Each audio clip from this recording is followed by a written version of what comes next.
Bonjour à toutes et à tous, ici Shooter J de JB Productions. Aujourd'hui je vais vous présenter les différents réglages du menu de Magic Lantern pour toutes les gammes de la marque Canon. Moi je vais utiliser un 550D mais c'est valable pour plusieurs versions telles le 600D, le 650D, le 50D, le 60D, le 7D, le 5D, Mark II, Mark III... Enfin, ça regroupe énormément d'appareils réflexes numériques de la marque Canon. Donc une petite présentation de Magic Lantern, ça a été créé en fin d'année 2010 par un informaticien nommé Alex. Il a depuis bien évolué. Plusieurs informaticiens se sont liés à lui pour améliorer le programme. Moi je vais vous présenter la version 2.3 de août 2012. Ce logiciel donc qui s'installe sur la carte SD de l'appareil et ne modifie en rien le programme interne de votre appareil photo. Donc si jamais vous voulez uniquement tester Magic Lantern, vous suivez les tutoriels que vous trouverez sur YouTube et Vimeo.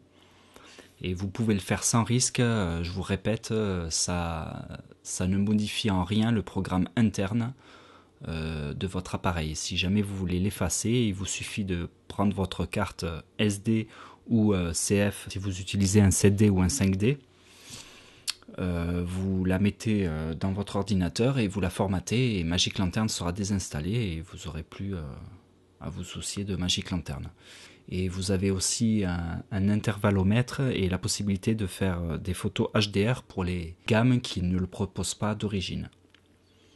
Donc pour rentrer dans le menu de Magic Lantern, une fois que vous l'avez installé, vous cliquez sur la touche poubelle, c'est pareil pour toute la gamme Canon. Donc le premier onglet concerne l'audio. Donc je ne vais pas rentrer dans le détail de tous les sous-menus de Magic Lantern. Dans l'onglet audio, en sous-menu, vous avez l'analogique gain. C'est le gain, le volume général de l'appareil. Donc moi par défaut, je vous conseille de le mettre sur 32. Vous avez possibilité aussi d'augmenter numériquement les voix gauche et droite. Mais moi je vous conseille de les laisser aussi sur 0 et de toucher uniquement l'analogique gain en fonction du micro externe que vous avez. Vous allez le brancher et modifier uniquement l'analogique gain grâce à l'audiomètre qu'on voit en bas. Donc pour activer cet audiomètre, en général il est activé d'origine par défaut quand vous aurez installé Magic Lantern, c'est ici. Ensuite, input source, donc moi je l'ai réglé en automatique. Ça détecte automatiquement si vous avez branché un micro externe ou interne. Donc moi je vous le conseille de le laisser sur auto, et pas de changer. Parce que si jamais vous oubliez, vous le mettez sur micro externe et que vous branchez pas de micro, vous n'aurez pas de son sur vos vidéos. Moi par défaut je vous conseille de rester sur auto. Ensuite donc ça, l'AGC c'est la gestion du son automatique, qui est une belle merde sur toutes les gammes Canon. Donc moi je vous conseille de le mettre sur off et de régler manuellement donc votre audio. C'est le but en fait de Magic Lantern, c'est de pouvoir déconnecter l'AGC. Ensuite vous avez la possibilité de brancher un casque audio pour écouter ce que vous enregistrez. Donc pour ça vous utiliserez le câble fourni, un micro USB qui se branche sur le côté de l'appareil. De l'autre côté en sortie vous avez des RCA blanche, rouge pour donc l'audio droite et gauche. Donc tout ça, donc moi je l'ai branché, comme c'est des raccords RCA mâle, je les ai branchés avec deux RCA femelle, rebranché avec deux RCA mâle sur les deux embouts femelles que j'ai scotché ici pour avoir une sortie jack femelle, sortie femelle jack pour brancher justement mon casque audio. Bon, on passe directement à l'onglet Expo. Donc à l'intérieur de ce menu Exposition, vous avez la balance des blancs, White Balance, les ISO, le shutter, donc la vitesse d'obturation en fait. L'aperture, c'est l'ouverture du diaphragme. Picture Style, c'est le style d'image. Reg Picture Style, vous avez la possibilité donc d'enregistrer vos vidéos dans un style d'image différent que ce que vous avez en mode preview, en fait, en live view.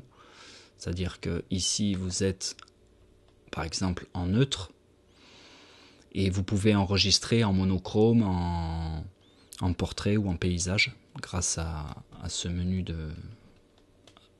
à cette option de Magic Lantern. Donc Reg Pixtile, si vous l'activez, voilà, on va rentrer dans le menu en touchant, là, en appuyant sur la touche Q. Et là, vous pouvez enregistrer par exemple en standard.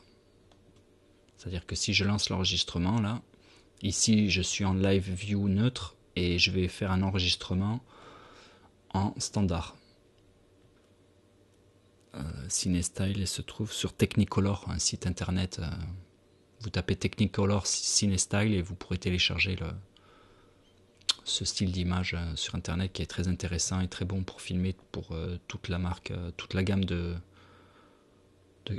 d'appareils photo réflexe de chez Canon. Même il est utilisé pour ceux qui s'y connaissent un peu plus. CineStyle est utilisé sur la Red et sur la Larry Alexa aussi, qui sont des grosses caméras de cinéma. Pour faire une balance des blancs avec Magic Lantern en automatique, ça a changé. Donc il vous faut appuyer sur la touche Q sur White Balance, donc sur la balance des blancs, descendre ici sur Auto Ajuste, vous cliquez sur Set avec une feuille blanche que vous avez positionnée devant, à l'endroit où vous souhaitez filmer. Il faut que ça soit blanc et lui va faire une balance des blancs automatique pour que votre feuille blanche soit blanche et pas jaune ou bleu. Donc voilà pour la balance. Donc les ISO avec Magic Lantern, on a la possibilité, contrairement au programme déjà implanté dans l'appareil photo Canon, de modifier plus précisément les ISO. Donc vous cliquez sur Q, vous allez sur celui-là de Magic Lantern et vous descendez jusqu'à... Vous pouvez descendre jusqu'à 25. Mais bon, moi je vous conseille dans tous les cas de vous mettre à 100, entre 100 et 800. Donc on peut régler, comme vous avez vu plus précisément, donc les ISO. On va passer à l'onglet Overlay. Donc Overlay, à l'intérieur de ça, vous avez Global Draw. Global Draw, c'est pour afficher les paramètres de Magic Lantern en mode Live View. Donc si je le déconnecte, on n'a plus rien qui s'affiche ici. Si je le remets, voilà, on voit tous les paramètres qui sont réapparus. Donc Zebra, c'est pour l'exposition, la sur- et la sous-exposition, c'est une aide en fait. Je vais passer. Focus Peak, c'est pour l'aide à la mise au point. Magic Zoom, c'est aussi une aide à la mise au point. Ça fait une petite fenêtre qui s'ouvre zoomée pour vous aider à faire la mise au point. Croc-Mark, c'est une aide au cadrage en fait. C'est des marques que vous avez ici pour vous aider à cadrer. Donc vous avez la possibilité de les télécharger via mon Facebook jbproduction.fr. Vous allez dans la rubrique photo et l'album c'est Magic Lantern et à l'intérieur vous avez des liens pour télécharger les Croc-Mark JB Production que j'ai customisé moi-même et vous pouvez sélectionner le Croc-Mark que vous voulez. Voilà. Ensuite, Cost Image, je passe. Des fichiers, je passe aussi. L'histogramme s'affiche sur l'écran en continu. C'est une aide à l'exposition générale de l'image. Donc, moi, mes réglages pour l'histogramme, c'est ça. Luma, linéaire, 1%. Et vous avez un histogramme qui va apparaître ici. Qui est une aide à l'exposition en fait. On passe à l'onglet Movie. Bitrate, donc c'est pour modifier les bitrames. Je ne vais pas rentrer dans les détails non plus. Vous avez le mode CBR ou le mode Cascale. C'est un peu complexe. Je ne vais pas rentrer dans le détail, je m'y connais pas assez. Time Indicator, c'est pour afficher tout en haut ici, lorsque j'enregistre, le temps d'enregistrement, donc là 4 secondes, donc je vais arrêter l'enregistrement. Donc là vous voyez qu'il y a écrit standby ou rec, c'est ici. Donc là vous avez possibilité de sélectionner soit un bip lors de l'enregistrement et un autre bip lorsque vous coupez l'enregistrement. Voilà. Ou vous avez la possibilité d'avoir un affichage avec nos recordings en rouge qui s'affiche en permanence en fait quand vous n'enregistrez pas. Dès que vous enregistrez, il disparaît. Comme ça vous aide à savoir si pour pas louper un enregistrement. Ensuite, Movie Restart vous sert en fait si vous jamais l'enregistrement stop, parce qu'arrivé à 4 Go, ça va relancer l'enregistrement en permanence dès qu'il s'arrête. Lock, donc vous avez la possibilité de bloquer votre vitesse d'obturation. Donc ici 1/47, il est bloqué. Si je déplace la molette, hop, il va essayer de monter, mais il reste bloqué toujours pareil. Je peux pas le monter ni le descendre, il restera bloqué. Ça peut être pratique aussi. Donc vous pouvez faire aussi de la vidéo HDR. Donc là, il va enregistrer à 100 ISO 640, une image sur deux, une image à 100 ISO, une image à 640. Je ne vais pas rentrer dans le détail non plus. Vous avez possibilité donc de faire de la photo HDR. Donc la photo HDR, c'est 3 photos à 3 expositions différentes, une normale, une sous-exposée, une surexposée. Donc pour ceux qui connaissent la photo HDR, c'est ici. Intervalomètre, donc pour faire des timelapses. Tous les réglages sont ici, tout le reste je vais zapper parce que ça ne concerne pas la vidéo. Vous avez possibilité Follow and Focus, donc quand il est en automatique, en activant ceci, si votre objectif est sur AF autofocus, vous avez la possibilité de faire une mise au point en cliquant sur ces boutons. Donc là, il va bouger. Je vais cliquer sur les boutons pour vous montrer comment ça marche. Voilà.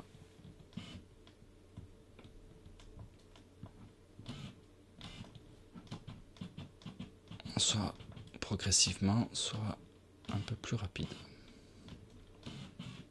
Voilà. Donc ça vous sert à ça en fait, cette option. Follow and Focus. Avec les boutons donc de derrière. Les flèches. Donc display, ça c'est ce qui concerne les écrans LCD externes ou l'écran LCD qui se situe ici. Donc vous avez possibilité d'augmenter le contraste. Voilà.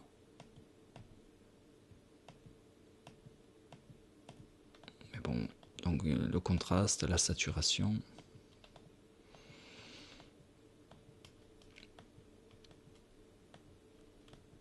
Voilà. Le gain, les couleurs du menu de Magic Lantern. Forced HDMI to VGA, ça vous force, comme en fait quand vous enregistrez l'écran LCD qui s'affiche ici, si vous branchez un moniteur externe, l'affichage que vous allez avoir avant d'enregistrer va être en HD. Dès que vous allez lancer l'enregistrement, il va passer en 480p, ce qui va vous faire une micro coupure sur votre moniteur. Donc pour éviter ça, dans le Magic Lantern a créé un sous-menu qui permet de désactiver le mode HD en fait. Si vous activez ceci, il va rester constamment, votre affichage va rester constamment en 480.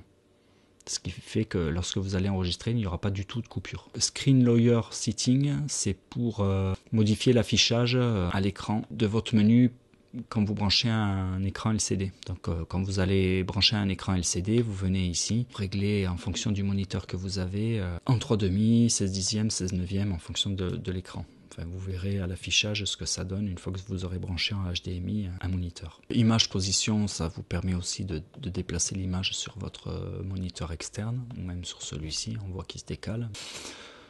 Upside Down, donc c'est une option que vous avez maintenant sur le 6D qui permet de basculer l'affichage en fait. Si vous branchez votre appareil photo sur un support à l'envers, ben vous avez la possibilité de basculer tout l'affichage dans le sens inverse. Sauf que ce qu'il faut savoir, c'est que votre enregistrement vidéo sera lui par contre à l'envers.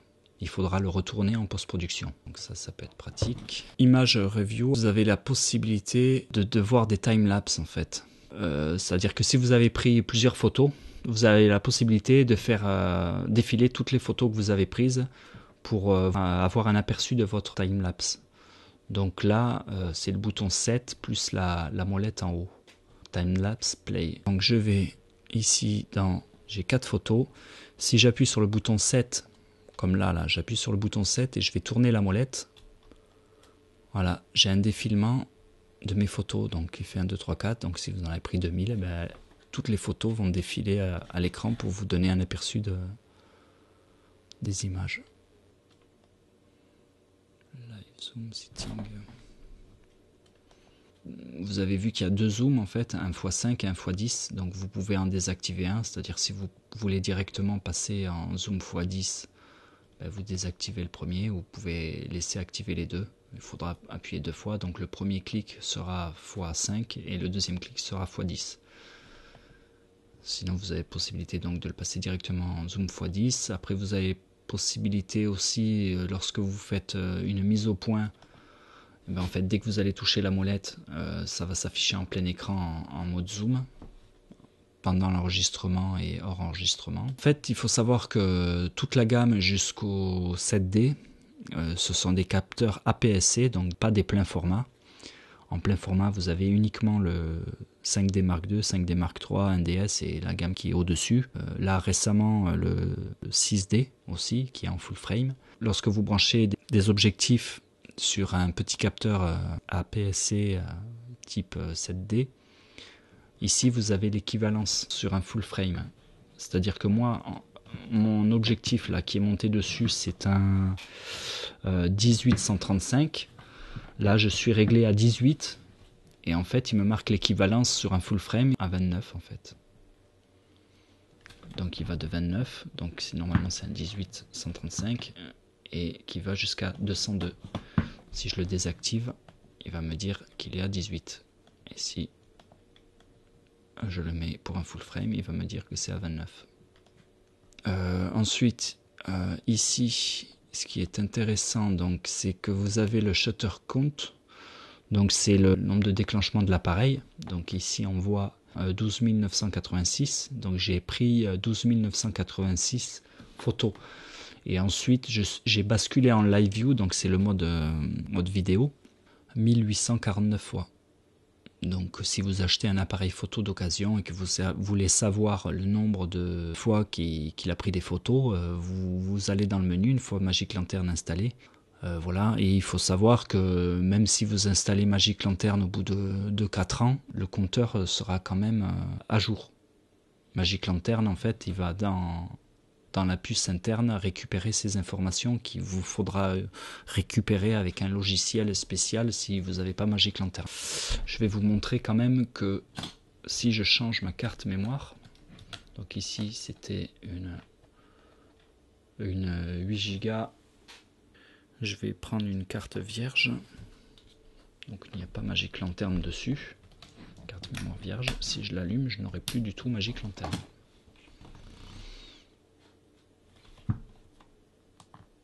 Voilà, donc ça c'est une classique, et si j'appuie sur la touche poubelle, je n'ai plus du tout Magic Lantern.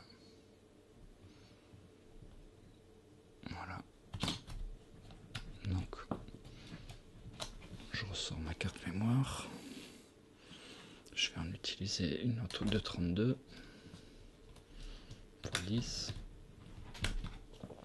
Voilà, donc ça marche sur les cartes SD, sur les cartes CF, c'est pareil. Si vous formatez votre carte, Magic Lantern ne sera plus en fait.